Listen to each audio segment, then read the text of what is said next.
masih bersama saya Candil. Saya Dinar. Jangan bingung-bingung. Jangan pusing-pusing. Kita sambut saja Narji. Saya yang jadi pusing ini. Jadi kayak nonton pingpong, nengok sono, nengok sini. Kayak wasit bulu tangkis, pernah lihat kan? Iya, gitu. Kayak nonton juga gitu emang. Itu wasit yang nggak boleh salah bantal. Emang Yang kalau salah bantal nggak bisa ngewasit tuh wasit bulu tangkis. Iya, Cuman gini-gini dong. kalau nggak salah semadan-madan.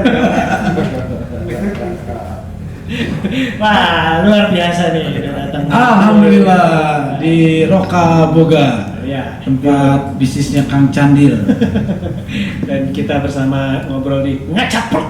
Ngacaprok. Ngacaprok itu. Ngacaprok itu apa konsepnya? Ngacaprok itu kita tuh ngobrol ngalor ngidul aja. Kalau bahasa Sunda itu ngacaprok gitu. Oh, kalau bahasa Betawi ngecaprak. Ngecaprak ya. Gitu. Lihat ya bocah ngecaprak banget ya. Iya.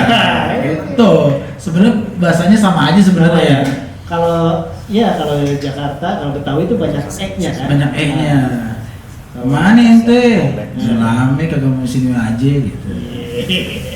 Terus apa itunya? Iya, saya juga kan nulis buku kamus bahasa Betawi Tangerang Selatan. Oh, Karena dadakan ini saya nggak bawa, tadi saya mau bawa ke sini sebenarnya. Benar ini serius. Serius? Canggih. Karena ini kan salah satu wilayah Tangsel nih, tempat Kang Candil bisnis burger ini kan. Itu saya nulis buku itu meneliti dari 54 kelurahan yang ada di Kota Tangerang Selatan. baru Tangsel doang ya? Iya, Baru baru udah itu beda-beda dialek tuh. itu antar kecamatan aja udah banyak kata yang nggak sama. Oke. Karena saya ini nulis buku ini mungkin milenial udah nggak pakai ya. Tapi kalau bahasa ini hilang, saya sedih juga sebagai anak-anak kecil yang dulu pernah menggunakan bahasa itu. Iya. Jadi harus ini misi budaya adalah melestarikan Bahasa daerah. ibu. Bahasa daerah kita ya. Contohnya nih kayak di sini nih orang Cirende itu pakai kata tumben itu yang nggak biasanya gitu kan. Tumben banget lo pagi-pagi udah sarapan, biasanya juga lo sarapan di kantor gitu. Itu orang Betawi sini nih daerah Ciputat Timur, Ciputat itu pakainya tumben. Tapi daerah Serpong Utara, Kecamatan Setu itu pakainya kebanyakan tembene. Apa? Tembene amat itu bocah ya. Biasanya keluar juga jarang gitu. Gue baru tahu ya. Itu karena waktu kecil saya sehari-hari ngomong bahasa itu dengan orang tua saya, kakek saya, nenek saya, ibu saya, babe. Tapi sekarang bahasa itu hampir hilang. Nah itu sayang banget kalau nggak kita dokumentasi dalam bentuk buku. Betul. Gue setuju. Maksudnya ya kalau memang tiap generasi mungkin mereka juga cenderung bikin bahasanya sendiri ya. Bahasa itu sangat dinamis emang. Iya. Nah terus kalau mau tahu nih dia akamsi anak kampung sini. Wah, lu lahir di sini juga kan? Iya tuh ari-ari saya ditanam di situ tuh. Oh iya, pantesan. Di lampu merah gaplek. Ada itu tulisannya hari-hari. Pantesan lampunya merah mulu. Suka macet dulu itu orang ada ziarah di situ ya. Waduh, orang ziarah. Emang saya hari-hari kucing. Buat disembah. Oh ya Narji. Nah di pandemi ini kegiatan lu apa nih? Kegiatan biasa, syuting juga masih membatasi banget, terutama kalau ada orang yang pengen syuting di rumah. Saya benar-benar harus jaga jarak karena saya punya anak kecil kan 3, termasuk saya jadi 4. Jadi istri saya itu kan ngasuh 4 anak gitu kan. Iya. Nah, anak 3, paling manja saya. Lu anak angkat mungkin soalnya. Ya anak yang suka diangkat-angkat. Iya tapi guys waktu itu gua ke rumah Narji, kita silaturahmi, kita ngobrol. Tapi ternyata di sana nggak dibatasi kata lu dibatasi. Ya itu karena Kang Candil yang datang, pasti orangnya bebas virus. Karena bukan dia kena COVID kena dia. Iya. Maksudnya dibatasi, nggak dibatasi itu makannya nggak dibatasi.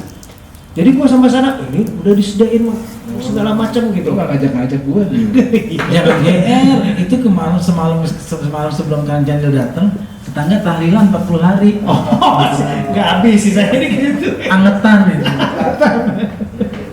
Iya, enak tapi. Ini balik lagi ke itu tuh tadi buku tuh. Itu udah diterbitin apa gimana? Saya terbitin enggak, saya itu buku semuanya saya cetak ada 1000 eksemplar. Tapi buku itu bukan untuk saya jual belikan, tapi itu untuk merchandise atau kenang-kenangan orang yang ke rumah saya. Dan saya ceritakan bahwa buku ini adalah idealisme saya, jangan sampai bahasa Betawi orang Tangsel ini hilang. Oh, gua ke rumah lu gak dikasih. Ya Kang Candil saya pikir nggak seneng baca. Kan model gini bacanya bukan buku, mantra. Oh iya benar juga. Gua cukup sih itu apa intuisi. Waduh. Dia mah dibacain biasanya. Dibacain. Jadi paranormal. Dulu tuh orangnya gini sekolah amat. Sok tahu ya, kadang-kadang ya kita baru datang, kita dibacain karakter kita. Lu gini. Emak kita aja yang di perutnya nggak pernah tahu karakter kita. Apalagi sekarang emang banyak orang yang udah pintar ngebaca orang kayaknya. Ya pintar ngebaca tapi nggak pernah pintar ngebaca diri sendiri kan. Asik. Orang-orang yang kayak gitu tuh harus rajin-rajin ke toko emas sebenarnya. Kenapa? Di sana kan banyak kaca. Oh iya. Bisa bercermin diri. Sama ini di tempat aerobik ya. Ibu senam itu banyak kaca. Studio tari. Studio tari. Gitu. Jadi harus banyak berkaca. Sekarang kan udah mulai masuk ke Ramadan ya. Alhamdulillah Ramadan, terus mulai banyak sekali bermunculan makanan-makanan Ramadan. Ya, di Ramadan itu kita juga nggak ngerti ya. Ramadan itu benar-benar bulan penuh berkah. Yang tadinya orang nggak jualan jadi jualan. Yang tadinya nggak niat usaha jadi usaha. Tapi itu berkah Ramadan. Iya. Makanan juga gitu loh. Biasanya di rumah itu kita nggak pernah nyediain menu ini, tiba-tiba ada aja apa tetangga nganterin. Itu benar-benar berkah tuh. Iya betul. Nah terus kemarin ada pengalaman yang menarik, katanya Bang Narji ini juga senang tanam-tanaman ya. Bukan saya senang tanam tanaman senang saya. Oh, Bertangan dingin kalau bertangan dingin. Iya. apa terjadi? Karena waktu kecil saya jualan es. Oh, pantesan. Jadi tangan saya itu dingin. Saya kira itu suka megangin kulkas. Nah itu ceritain dong tentang hobi menanamnya ini. Itu udah lama kan. Udah lama. Dari awal saya masuk semester 1 di kampus. Oh lama banget. Saya kan tinggal di kampus kan, di gedung unit, biasalah penghuni gelap. Ya. Penduduk kampus. Penduduk kampus. Ya, kalau rektor datang kita kabur. Lu sempet itu nggak tidur di langit-langit itu? Itu kita punya namanya lantai 2,5. Oh, oke. Antara lantai 2 dengan lantai 3, nah kita akalin bekas toren air, kita kasih itu jadi tempat tidur kita paling nyaman gitu. Hampir sama tiap kampus pasti nemu ada tuh anak-anak yang ada Ada aja gajian kayak kayak lu tuh yang pasti. Yang ngirit-ngirit duit kos itu begini. Kita bayar uang semester berikut air dan listrik berarti. Nah dulu gue punya tempat favorit juga tuh di dekat, kalau di kampus gue tuh dekat aula timur. Jadi gue emang senang manjat-manjat kan, jadi kerja gue emang di sekitaran atap-atap gitu lah. Nah kalau tiap ada gelaran tuh gue selalu gratis karena gue punya spot dari atas tuh, kayak nonton dari balkon tuh gue bisa lihat ke bawah tuh. Itulah akal-akalan anak kampus ya. Iya. Ini kita ngomongin tanaman apa kampus? Balik lagi ke tanaman. Jadi saya itu awalnya di kampus, itu kan kalau anak-anak pencinta alam itu kadang-kadang kita kalau lagi mereka libur semester, kita nggak pada pulang, tetap di kampus. Nah itu di antara kosongnya kegiatan mata kuliah atau ekstrakurikuler, itu kita tanam tanaman yang ada di taman-taman fakultas. Itu kan suka banyak tuh, kayak pohon-pohon aglonema, itu banyak anaknya, atau bromel. Nah itu kita pindah-pindahin tuh ke taman-taman dekat gedung unit. Kok tumbuh, kok jadi bagus-bagus. Pohon beringin itu kan kadang-kadang ditembak aja numbuh kan. Kalau jatuh bijinya gitu kan. Nah, saya aja pernah numbuh di kepala, burung lewat nih. Saya nggak keramas 4 tahun tumbuh beringin. Oh, sempat 4 tahun nggak keramas sih. Berarti lu sebelum ngetren itu lu udah jadi itu ya, udah tahu aglonema begitu-gitu. Waktu dulu pasti belum tahu. Dia belum tahu dulu mah asal-asal aja dah. Dulu asal-asalan awalnya asal-asalan. Tumbuh-tumbuhan itu kita tanam, potnya itu bekas kampus renovasi. Kan banyak kaleng cat kayak gini nih. Oh, cat, oke. Nah, Cat itu galon ya. medianya kita minta sama orang-orang yang lagi dapat proyek bikin taman di kampus. Mas bagi dong medianya gitu kan, kayak sekam bakar, terusnya juga pupuknya itu kan kita minta aja, mereka minta kita pindah-pindahin catnya, ini kaleng-kaleng ini kita cari cat bekas gitu. ternyata bagus juga ya. Nah itu jadi suka. Banyak pohon-pohon yang udah bagus di kampus, bawa pulang ke rumah. Waktu itu tinggal sama babe, aku naruh-naruh di kaleng gitu. Kok jadi seru ya, kayaknya rumah itu kalau ada pohon tuh bagus. Nah saya niat banget bikin rumah harus punya halaman yang gede kayak gitu. Tapi sebenarnya gue agak aneh sama hobi lu sebagai mahasiswa itu nanam-nanam. Kalau gue sih terus terang gak kepikiran, kalau emang pengen pencinta tanaman pasti mungkin kayak lu ya. Kalau gue sebagai anak mahasiswa gitu kan nggak kepikiran sih pengen nanam-nanam kayak lu. Itu lu di IPB atau di mana sih kuliahnya? IKIP Rawamangun, kan Cagur itu calon guru. Oh iya. Gua, Denny, Wendy, Bedu itu kan anak IKIP semua, jadi Cagur itu calon guru. Iya. Nggak jadi semua ya? Ya alhamdulillah kita guru kacau. Dia jadi guru kehidupan, guru kehidupan, menjadi contoh bagi generasi muda. Karena kita belajar dari Ki Hajar Dewantoro. Setiap tempat adalah sekolah, setiap orang adalah guru. Koprok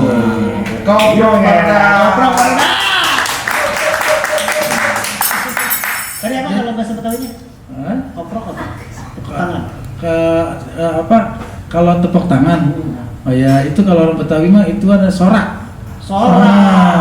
Sorakin apa itu ada yang lucu juga gitu. Itu sorak. Tapi itu sebenarnya bahasa Betawi yang dijadiin bahasa baku Indonesia. Salah satunya sorak karena bersorak-sorai dan juga kan sorak-sorak bergembira. Sorak kan Betawi. Itu bahasa itu banyak dipakai Melayu pesisir. Oke. Bersorak. Oke. Ini canggih nih, jadi kita mau ngobrol tentang tanaman atau bahasa. Tapi episode 2 ini dia kayaknya ini ya menguasai banget nih. Iya. Gue takjub aja. Selama ini kan gue nonton Najib tuh ya sebagai pelawak gitu kan, channel Orangnya lucu. Ternyata sisi lainnya keren juga. Sangat cinta tanaman. Ya karena saya juga salah dulu, udah tahu masuk pelawak bukan masuk IKJ, masuknya IKIP. Mau kan buku-buku yang kita di IKIP itu kan teorinya bukan kita tahu ilmu, tapi udah tahu bagaimana caranya orang itu mengasih tahu orang dengan mudah. Itu Cara menyampaikan itu paling rumitnya di situ. Seharusnya guru itu adalah gaji terbesar di Indonesia itu adalah seorang guru. Betul. Karena sehebatnya presiden, menteri, wali kota nggak bisa jadi apa-apa kalau tanpa guru. Koprok Corona.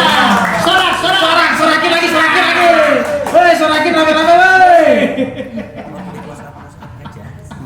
Itu dia. Jadi saya tuh senang tanaman awalnya di kampus sama anak pecinta alam. Nah itu begitu saya punya rumah, alhamdulillah didengar sama Allah, minta rumah halamannya gede, dikasih halamannya gede gitu. Rumahnya cuma 2 kamar gitu kan. 2 kamar 1 lantai. Kamar semua emang tinggal di kontrakan gitu. Nah, halamannya itu pasung sebenarnya. Pasung di aku. Nah, tapi yang serunya ini di kemarin gua ke tempatnya Narji, dia ada yang memang dia buat tanam-tanaman hias banyak. Di belakangnya ada lagi yang dia buat berkebun beneran. Nah, salah satunya ceritanya lu memberdayakan orang situ untuk nanam itu ya Ini awalnya tuh kemarin warga begitu pertama kali virus corona masuk Indonesia, begitu kita kegiatan semuanya udah dibatasi, itu yang ojek online, yang buruh bangunan, itu benar-benar jobnya nggak ada. Mereka kan cuma ngandelin dari makanan online gitu segala macam, kadang-kadang berebut orderan. Gini aja deh, gue nggak mungkin juga ngasih duit ke lu terus. Gimana akalnya nih, kita ada tanah kosong, nih gue beli alat tani, kita beli pupuk, beli bibit. Gimana cara nanamnya? Browsing deh, tanaman apa yang dibutuhkan di Ramadan, timun suri, ubi sama singkong. Wah kita coba, ternyata tanah yang terbengkalai gitu, begitu kita olah itu subur. Petani saya yang kemarin 3 orang gabung itu bulan Ramadan kemarin dapat 1 orang tuh 2,5 juta, lumayan untuk lebaran dari timun suri. Itu kita nggak sengaja maksudnya, dan sekarang mereka jadi terbiasa. Akhirnya semua kegiatan-kegiatan mereka sekarang ada lahan sekecil apapun juga, apa yang bisa kita tanam yuk.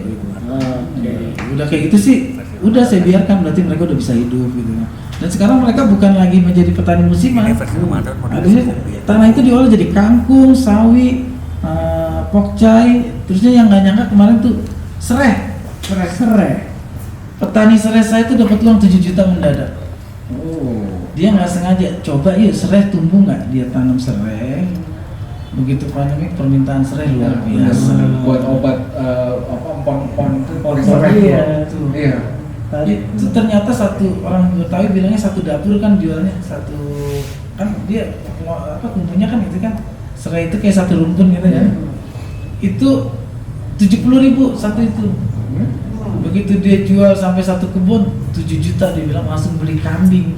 Dan kambing itu saya berpikir, ya Allah kok bisa begini ya, ternyata kalau kita mau gerak, mau berbuat apapun menghasilkan kayak gitu. Nah, guys, contohnya langsung ada di depan. Kopro Peruda. Sorak. Ya. Berarti sebenarnya sesuatu yang kita sebenarnya tadinya nggak kebayang ke situ ya, tapi kalau begitu kita bergerak, kita ikhtiar, ternyata menjadi sesuatu. Sama lagu Cari Berkahnya aja tuh, berkahnya begitu. Kita juga bikin lagu. Pokoknya bergerak aja deh, yang penting usaha. Gitu. Ref. Jangan bingung-bingung, jangan pusing-pusing. Mari kita pergi usaha, cari berkahnya aja.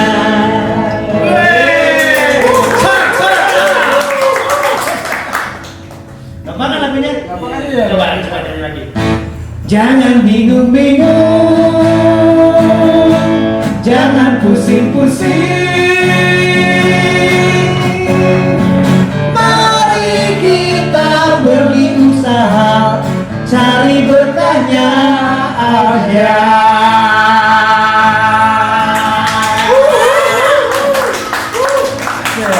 Benar loh.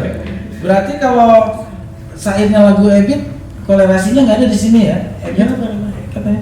Apakah ada bedanya antara dia menunggu dengan mengejar bayang-bayang? Iya. Gue seneng banget tuh sair itu tuh. Ternyata beda. Kalau kita dia menunggu nggak ada energi yang kita keluarkan. Tapi kalau mengejar bayang-bayang paling nggak ada gerakan yang kita lakukan. Itu dia. Jadi lagu ini motivasinya tuh yang penting kita usaha dulu ya. Gue juga punya lagu baru kan. Oh iya punya. Gue sama kakak satu hari-hari gue, Sandi Sondoro. Yang mirip banget sama lu ya. Genjot nikmat gitu. Genjot nikmat. Genjot, adik genjot, digenjot terus. Yang adik goyang-goyang. Biasanya gue main di mana? Biasanya gue main di sini sih, kuncinya di sini nih gue. Genjot gitu. Jot, digenjot. Ketinggian. Jot, digenjot terus. Yang adik goyang-goyang, digoyang terus. Jangan berhenti walau badan keringetan. Jangan berhenti walau napas ngos-ngosan. Oh, itu sering lagi bertani gitu ya? Nyangkul. Main sepeda. Oh. Nah itu kalau yang pikirannya kemana-mana, itu pasti dikiranya lagi manjat pohon. Iya. Lagi ngedongkrak pasti dia. Oh iya. Ngedongkrak mobil bannya pecah. Jot, digenjot, Digenjot terus. Yang digoyang-goyang, digoyang terus. Jangan berhenti walau badan keringetan. Jangan berhenti walau napas ngos-ngosan. Oh yeah.